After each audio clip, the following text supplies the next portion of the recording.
Le mouvement écologique du Haut-Richelieu organise tout prochainement, en fait, c'est le 8 juin, un réparoton.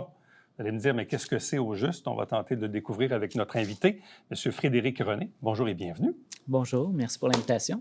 Bon, un réparoton, on comprend qu'on répare quelque chose, mais on répare quoi au juste? En fait, un réparoton, c'est un événement éphémère où on va accueillir des réparateurs qui ont l'expérience dans la réparation. Ils sont bénévoles. Ils viennent offrir gratuitement aux citoyens la possibilité de réparer les objets de la vie de tous les jours.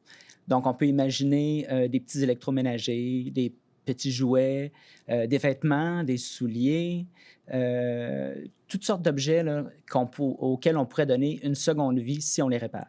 Bon, l'idée vient d'où? L'idée vient d'où? En fait, il y a le modèle de café réparation. Certaines villes avaient ça déjà. À Montréal, en fait, par exemple, une fois par mois, il y a dans des locaux, en fait, on vient accueillir des réparateurs qui, eux, reçoivent des objets. Les gens se présentent et puis, dans le fond, ils apprennent à travers l'expérience à démonter un objet, trouver le diagnostic de ce que peut être la problématique et venir le réparer par la suite.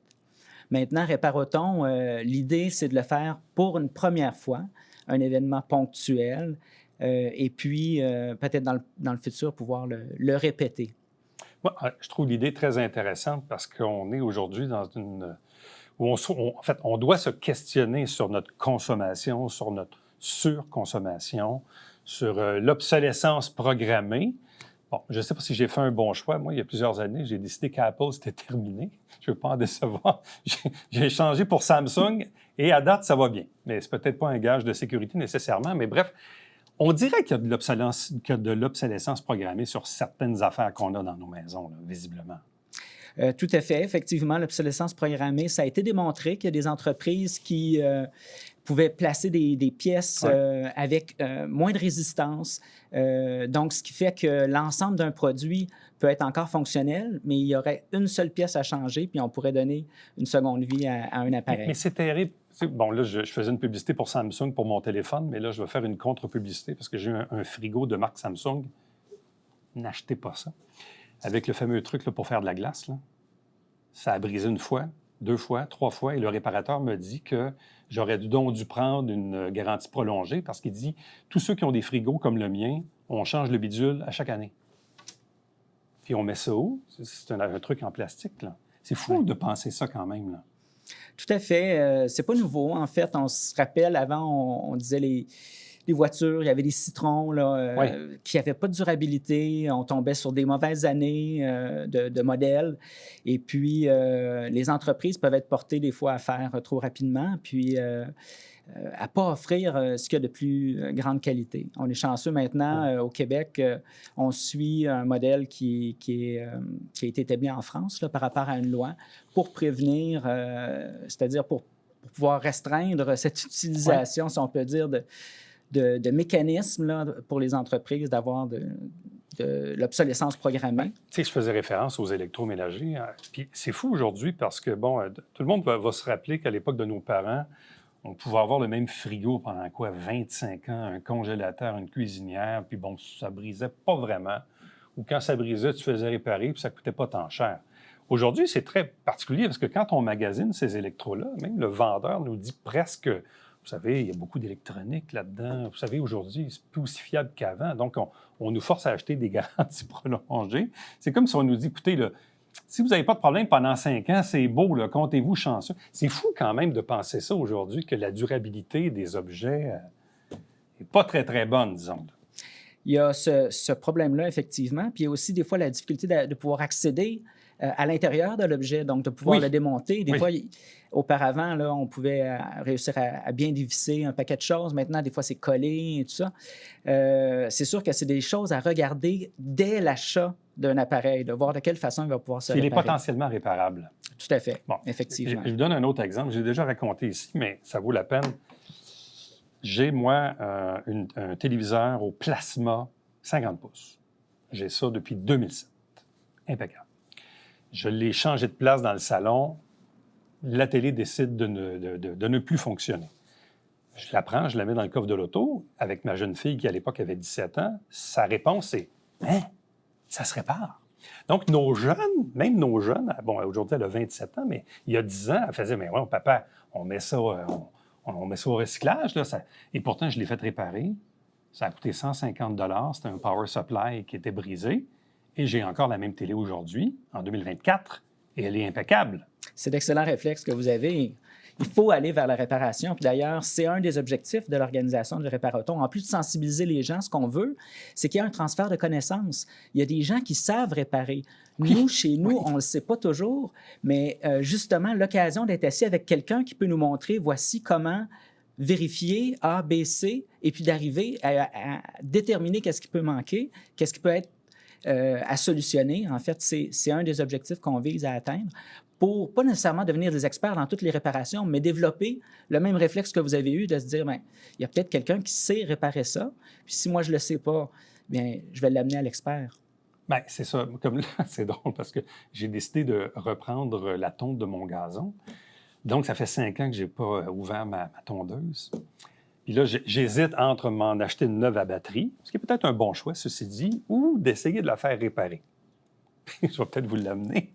Je ne sais pas. Allez-vous avoir un réparateur de tondeuse? Bien, on a d'ailleurs parmi les bénévoles une personne qui sait réparer les outils. Okay. Donc, tout ce qui est petit moteur, en fait, ça peut être intéressant de voir ce qu'il y a. Non, mais je me dis, sinon, je vais faire quoi avec? Je vais aller la porter à l'éco-centre. Ça va finir là. Oui, effectivement. Chaque année, au Québec, bon an, mal an, c'est 10 millions de tonnes qui se retrouvent à l'enfouissement. 10 millions? 10 millions de tonnes de matière résiduelle. Donc, c'est ce qu'on souhaite pouvoir réduire. En fait, sur les 10 millions de tonnes, il y en a 5,3 millions qui se retrouvent dans les sites d'enfouissement. Il y en a une partie qui est récupérée, il y a de la matière qui est compostable et tout ça. Mais l'idéal, en fait, c'est de faire vivre le plus longtemps possible tous les équipements qu'on a dans nos maisons. Bien, comme tout récemment, j'avais un peu de retard. J'écoutais l'émission des Dragons à Radio-Canada, puis un des Dragons donnait l'exemple suivant. Il dit, moi, quand j'étais jeune, je me demandais, mais papa, pourquoi tout le monde a une tondeuse? Pourquoi il n'y en aurait pas une par 10 maisons?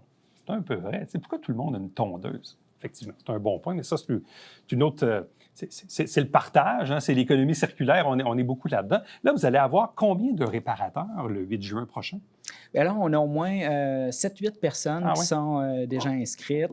On va pouvoir réparer des vélos, comme je le nommais tout à l'heure, des petits jouets, des outils, des appareils électroniques. On a des gens qui font de la couture, donc des fois, ça peut être simplement de pouvoir réparer une partie de vêtement puis réussir à pouvoir l'utiliser à nouveau.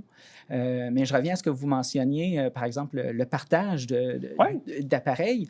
Le principe, en fait, pour réduire notre empreinte écologique, là, c'est les 3 RV. Donc, le premier, c'est de réduire à la source ce qu'on a utilisé. Puis c'est vrai qu'une tondeuse, elle ne roule pas tant d'heures dans une semaine. Tu t'en sers 20 minutes une fois par semaine. Voilà. Donc, c'est tout à fait des éléments qui pourraient être partagés. Puis moi, je souhaite qu'éventuellement, à Saint-Jean, on ait ce genre de bibliothèque d'outils où là, on peut, dans le fond, de façon commune, là, partager des outils, faire une réservation, une location pour une journée, puis le rapporter par la suite. Puis que de cette façon-là, on mette en commun les ressources qu'on peut avoir, plutôt que d'avoir chacun s'assis à chaîne dans son garage. Bien, à moins d'être menuisier puis de travailler à temps plein, mais tu sais, si tu as besoin de ça une fois par lune pour couper un 2x4, as-tu vraiment besoin de l'outil en question? Là? Tout à fait. Bon.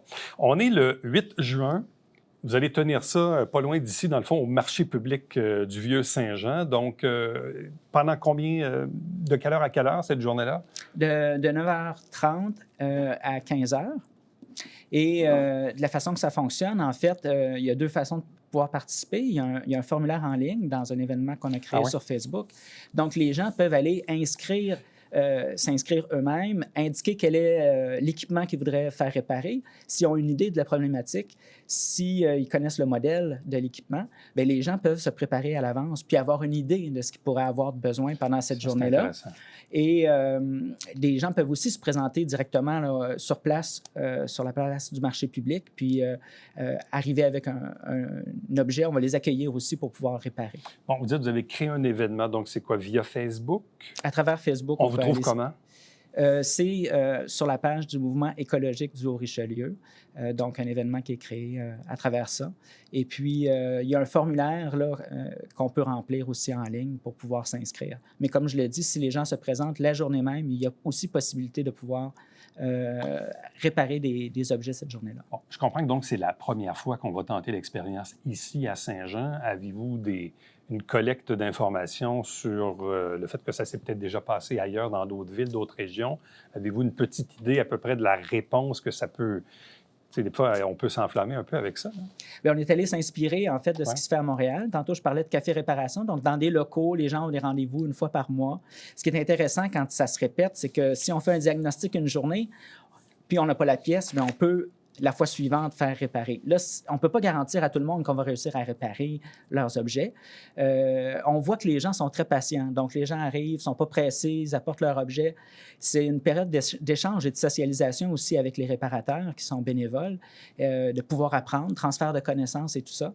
Donc, on se rend compte, en fait, que les gens qui vont là sont enthousiastes, généralement très satisfaits parce que si on n'a pas réussi à réparer leur objet, bien, ils comprennent au moins où est la problématique, mais on voit que ça suscite un grand intérêt. On espère qu'à Saint-Jean, ça pourrait être répété à plusieurs occasions, donc on verra la réponse qu'il y aura des citoyens. C'est très bien. C'est sûr qu'aujourd'hui, on a toujours la possibilité d'aller récupérer ou d'aller porter des trucs à l'éco-centre, et tant mieux, mais en même temps, si on est capable de prolonger la durée de vie d'un objet par une courte réparation, pas trop compliquée, bien, ça vaut peut-être la peine de tenter plutôt que d'acheter sans fin, là. Exactement.